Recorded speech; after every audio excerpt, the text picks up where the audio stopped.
ASMR Retro Forever. Hey guys, welcome back to ASMR Retro. Today I'm talking about this comic book here, The Eternals #1. It's not the very first Eternals issue. This was a one-shot. I think it came out in 1991, November. But it's a follow-up to the original Eternals series, which ran in the 70s. And of course, because the Eternals movie came out recently, which I know nothing about the Eternals, to be honest. I had this since childhood, but for some reason this is one of the comics that I always overlooked. I haven't seen the movie yet, so I don't know how closely this follows the movie. So there could be spoilers. So if you haven't seen it, watch this at your own risk. So yeah, giant-sized, spectacular when gods walk the earth. And so there's Icarus, there's Thena, Fastos. Oh, that's another thing, is I'm probably gonna pronounce the names wrong because again, I'm not super familiar with, or not familiar at all before reading this. So, but I believe that's Fastos, Makari, and Ransack. There's more characters, but that's what you get on the cover. Okay, let's crack it open. And I'm gonna summarize this as best as possible because there's a lot going on here, so I'm not gonna cover every detail. But we start off with the Sonic the Hedgehog, and think fentanyl is just an head. I thought I was doing a GamePro video for a second. But yeah, we start off with this scene here. It's a news report of this thing that happened at a high school prom, and there was two students on stage, actually twin brother and sister. One was the class president and the other was the prom queen. And as the brother was handing the sister the crown, this big beast comes out of nowhere and just smushes his hand and crown into non-existence. So getting off to a brutal start already. And then we have the beast just lays the smack down on both of them and essentially kills them both. And then the camera guy gets too close, he gets killed too, and crash. It just busts through the wall and takes off. And as the news report continues, we see some of the Eternals watching the news report in great interest. And it's the Herod Factor, Part 1. So they broke it up into quite a bit of parts, which is useful because it's a very long issue.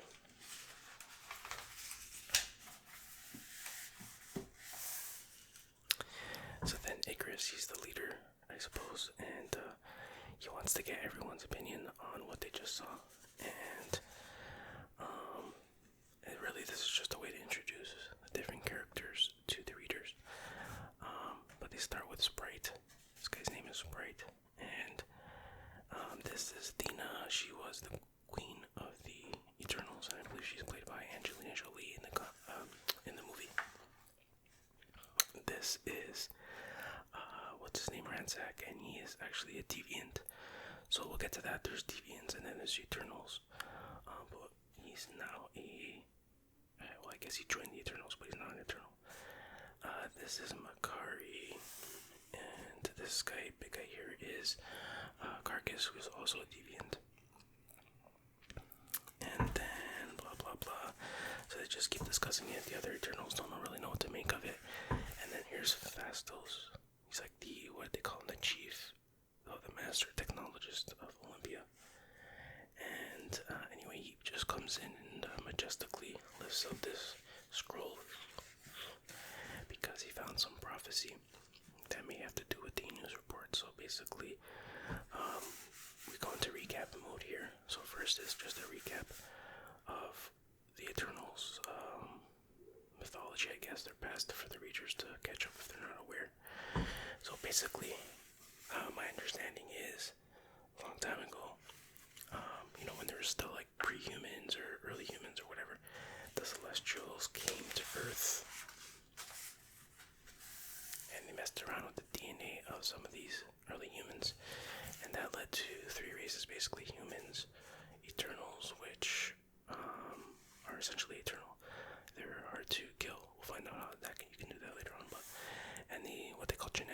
unstable deviants, which I guess means like they all look different and they all, yeah, well, you'll see anyways. And then for some reason the deviants became powerful enough to challenge the celestials, or that's what they thought they could, and because of their pride. And because of that, the celestial says, I don't think so, buddy. So they flooded the earth, and it says that only a handful of humans survived on an ark. So it's kind of like Noah's Ark, I guess. And then after that, what does it say? In time, the deviants regrouped underground. So they live underground. The celestials, it's not very clear if they live in the sky, on this thing, or in the mountain. I don't know. They live somewhere apart from humans, I guess. And then eventually they had a war with the Deviants, and they defeated the Deviants. That was their leader, Crow, K-R-O, Crow. And he's getting KO'd by Icarus, it looks like. So they defeated the Deviants leader, and then most of the Eternals melded with the Unimind. Not 100% sure what that is, and they left to explore the galaxy or something like that. But of course, a small number of Eternals stayed behind. But then the Deviants got a new leader. I don't know how he pronounces Gwar, whatever, something like that. And then Athena joined forces with Crow to defeat Gwar, or to try to defeat Gwar. And then they just mention here how this led to human casualties. And this is Margot Damien. Is that how you say it? Yeah. We'll get back to that later. That'll become important later. And then somehow Gwar, whatever, turns like huge and like a giant, and that's cool. Picture he looks kind of like a zombie Magneto. Then it says with the help of the Defenders and the Unimind, they managed to destroy Gwar. So that was just basically the background of the story. But then he mentions what the prophecy says, and this is the important part. He says that it's prophesied that after the awareness, which I believe that it's referring to the Unimind, departs Earth a second time, there's going to be twins born of an eternal and deviant parents. And when the twins reach their 18th birthday, they're going to overthrow all humans, deviants, and Eternals to rule Earth for all time. So that was the prophecy. So they're like, oh, wait a minute, okay, this beast killing, because I forgot to mention the beast in the beginning killed more than one set of teens, and there were 18, so I was making that connection that this is some kind of someone trying to stop this prophecy. But then they're like, it doesn't mean a deviant is doing it, it could be an Eternal that's doing it, because the prophecy threatens everybody, not just deviants. So they gotta find out what's going on. So that is part 1. And then we get to part 2, Icarus descending. So this is Lemuria, ocean floor city of 2 million deviants. I guess is like their capital or something. And you see they're all whipped up in a frenzy. And basically, they want to, they're sort of revolting against all leaders. So they no longer follow any leaders, and they've been killing all leaders and former leaders. And they want to kill this woman here. And this is their killing machine. I forget what they call it, but that's what they kill these people with. And they're dragging her to that machine. And there is a hooded dude shows up here, pretending to be a deviant. But he's like, what did she do? Why are they killing her? What's she charged of? And they said, oh, well, she was a maid or something to Crow, the former leader. So she has to be killed too. And then they mentioned how Crow, after he was defeated, he came back to rule again over the deviants, but he was kind of just brooding and just not really doing much, and then one day he just left. And we'll see what that's about later. But anyways, yeah, so before they're about to kill her, this guy shows up with this scroll. This is, what's his name? Viscera, just like the wrestler. And he's like, yo, before you do that, I gotta read this scroll, if it's your will.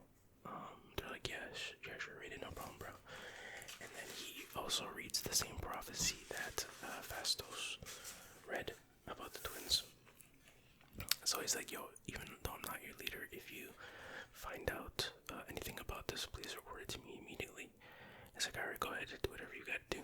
So then they go back to the execution of this green lady here, and the executioner, or whatever it does there, point is her head gets chopped off, and you see her head plunk right into the bowl, while the audience is chanting death to all leaders. So then, two of the guards carry the body away, and the hooded, mysterious stranger follows them, and of course it turns out to be Icarus, and just cracks through the door here, and he's like, it's time for retribution, and they're like, Icarus, and Icarus says, what does he say? You recognize your fate then? But basically, these two guards are actually not a former, but he's an expatriate, Eternal. And I'm not sure if she's an Eternal or a Deviant that's working with him, but they show their true form or whatever. And he's like, yo, I wonder where you broskies were. And then he's like, oh, I can't believe you're watching all this happen, all these people being killed or whatever. But we find out that she's not actually dead. They use these molded fake heads or whatever, and actually what they're trying to do is help people escape to Earth who are, like, to the surface world, who are supposed to be executed for innocent people, of course, or innocent deviants, I should say. That's my understanding of what happened. So they wrap her in this thing, and then you eventually see her, I guess, new form, so that she can survive on these, not survive, but she won't be noticed on the surface world. So they're trying to help them, I guess, and basically the reason Icarus went there was to show, or maybe not this why he went there, it's good, I don't know. Anyways, he shows them this picture of the beast that's killing the twins, and he wants to know if they know anything about it, but they don't. So this guy, that was a waste of time. Well, he didn't say it like that, but, and then we cut to Manhattan, and this is the apartment of, this is Cersei, is that how you say her name? Yeah, Cersei. And she's just chilling, and then she turns around and sees Thena shows up. Cersei is also an Eternal, by the way. And Cersei's like, yo, what are you doing in my crib? And she's like, yo, just chilling, just coming to visit, but what I really want to know is, did Fastos contact you about that prophecy? And she's like, yeah, of course, why? And then she's like, the twins in the prophecy are mine. And then you have like a daytime soap opera moment where they're just staring off into the distance with the music playing and stuff. So there's the big reveal. So yeah, clearly she had a child with a deviant, but we shall find out more about that. So now we're in part 3 called The Gods Do Not Make Love in Vain. So you see Icarus descending from the sky with the scroll of prophecy in his hand, and he's going to visit Dr. Damien in the Andes Mountains. He's in I guess a temple that was left behind by the Celestials, and there's all this celestial technology, and he's been studying it and stuff. And there's also supposed to be another deviant, or not deviant, Eternal there, Ajax, something like that. But he's not. He's like, yo, he's not here. But that's not why he went there. He went there because he wanted to see if the scroll was authentic. So is it Damien? Yeah, right, Damien uses some technology, some celestial technology to determine if the scroll is real, and he determines that it is real. But they also mentioned that because his daughter was the one, that human casualty I mentioned earlier, Margot Damien. I feel like Damien's not right. I don't know why I keep. But anyways, Margot was his daughter, and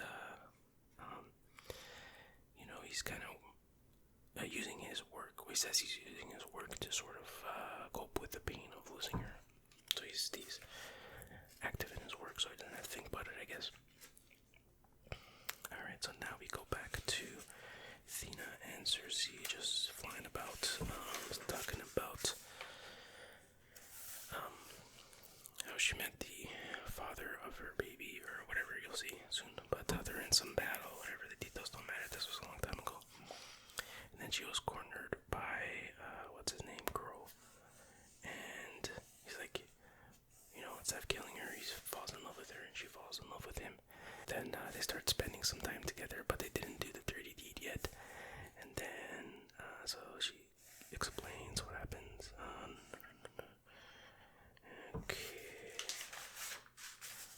So then, I think like a couple millennia later, during the Vietnam War, and she's just watching for some reason, but Crow shows up again, and then that's when they conceive the twins. And then what happens? I guess he leaves again, blah blah blah, or she realizes it was a mistake or something like that. But she ends up finding someone who can't have children, and this lady here, and she uses some kind of technology to transfer the children to her.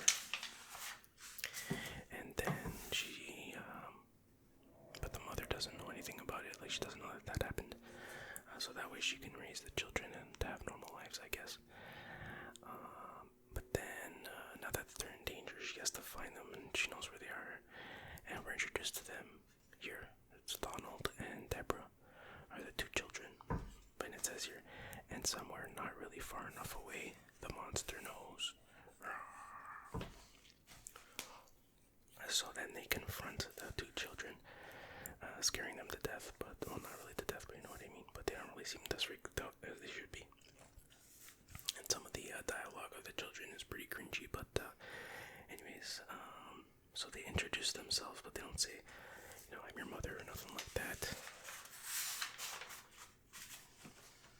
So then they just decide to kidnap them and bring them to Olympia, essentially. And then they find who's in the ship.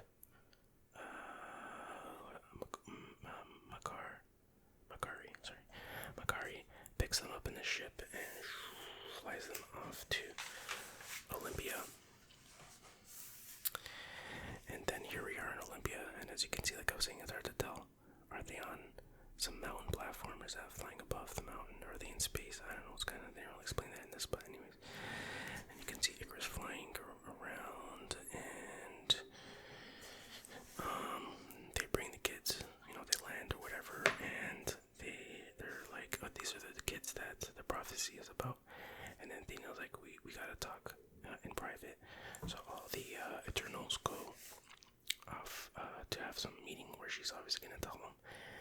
But they leave Ransack and Carcass behind to watch the kids, because they're deviants after all.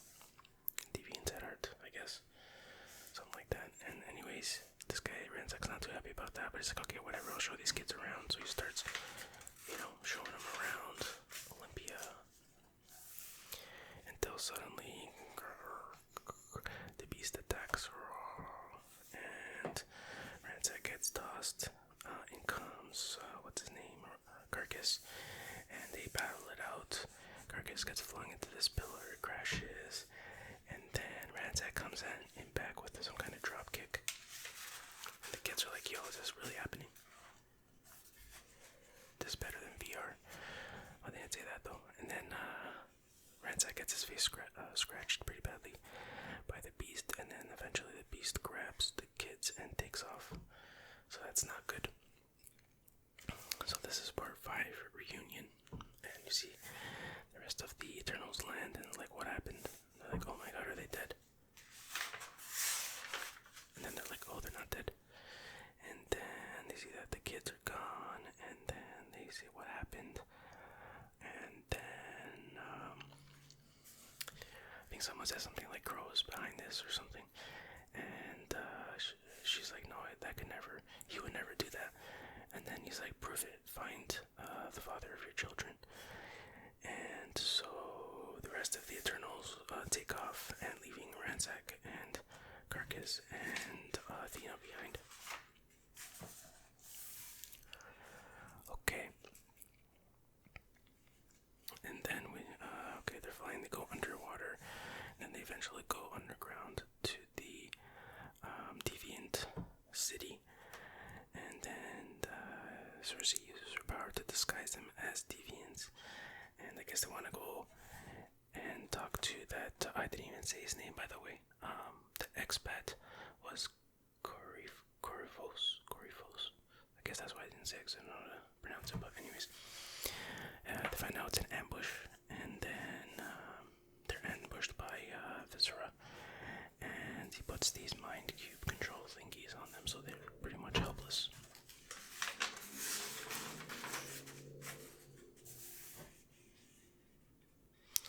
And then, what's he saying? Blah, blah, blah. He's saying a whole bunch of stuff. He knows about the prophecy too, blah, blah, blah. And he wants them, the Eternals, to be executed.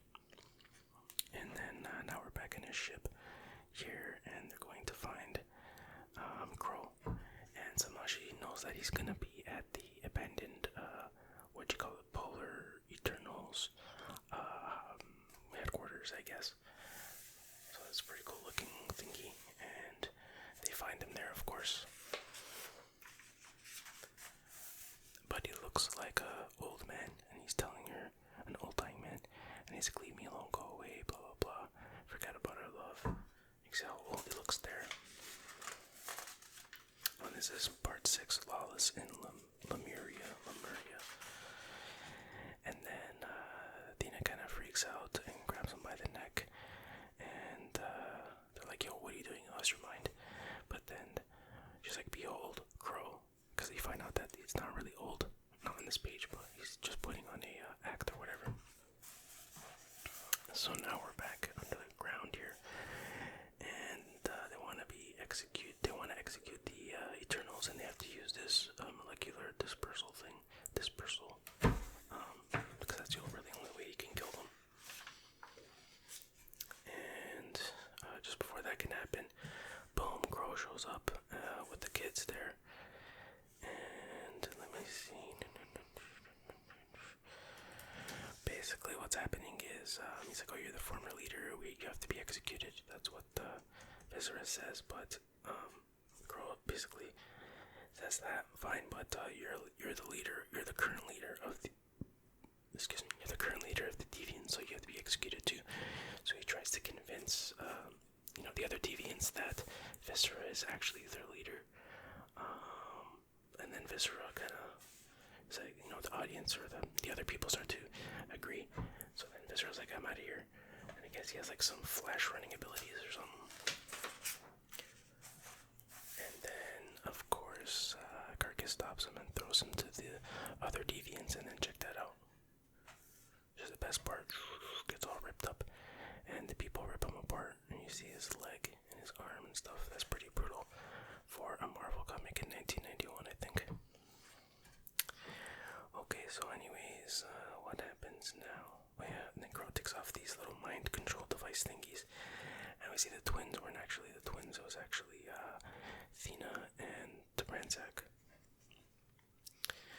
And then basically what happens, Crow's gonna stay there and try to, I guess, regain control of the Deviants, but, he's like, if I survive, I'll try to, not make peace, but, because they had a truce between the Deviants and the Eternals, and he's like, if I regain control, I'll make them uphold the truce or whatever. So he stays behind, and he says, whatever happens, it will be enough for me to know that Athena still loves me and always will. Farewell, Crow. Hold on, I gotta fix this thing for a second. Okay, whatever, it's good enough. So kind of a sad moment there.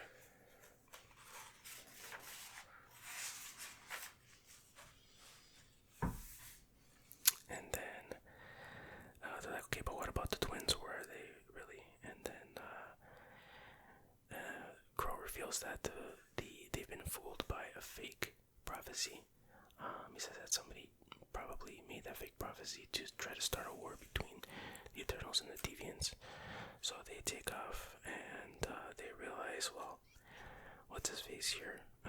Icarus is like, wait, I just realized I know who's responsible for the false prophecy.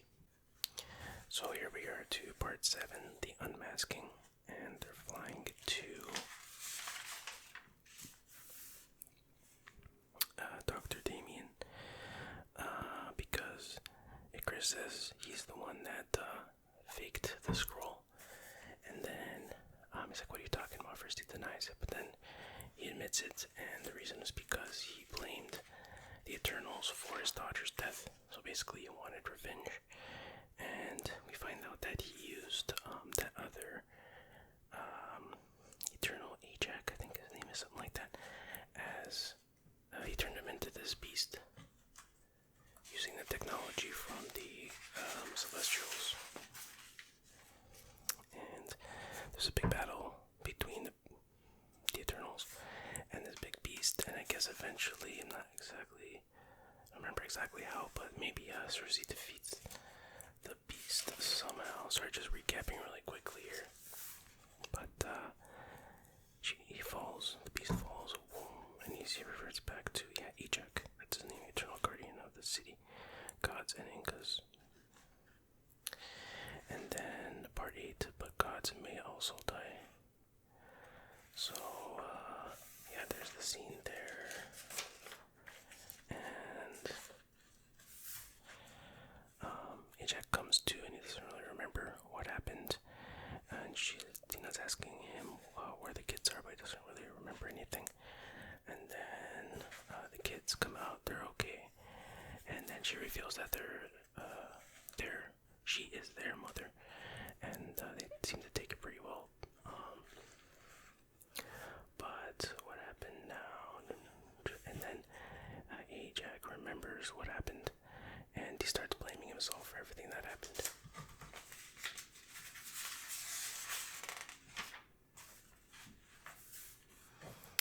And then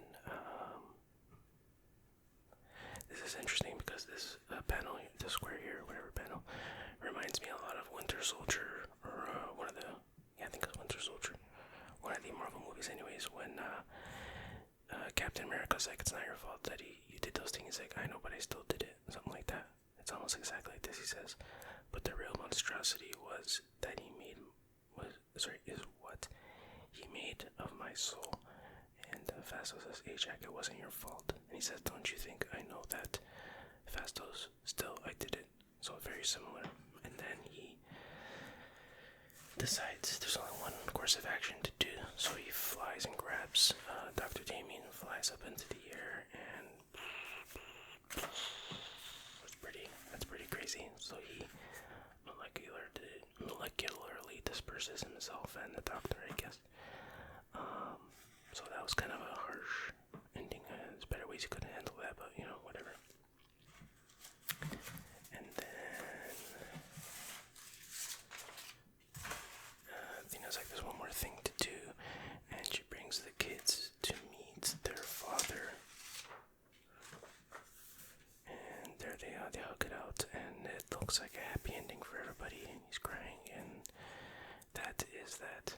And I guess she went to go bring the kids back to their, not their mother, but their foster mother, their earthly mother, whatever you want to call it. And that wraps that up.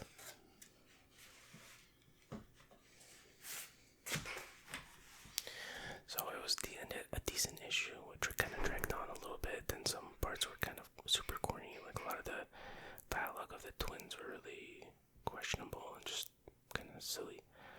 Nobody actually talks like that. I mean, the kids seem like a lot dumber than they should have been. But, it was entertaining enough, I guess. I would have liked the battles to be a little bit better, maybe, or recap it to some degree what their powers are, because I have no idea. Other than they can fly and stuff like that. But, for a completely new reader to the series, it's a little bit overwhelming because you introduced all these characters you know nothing about.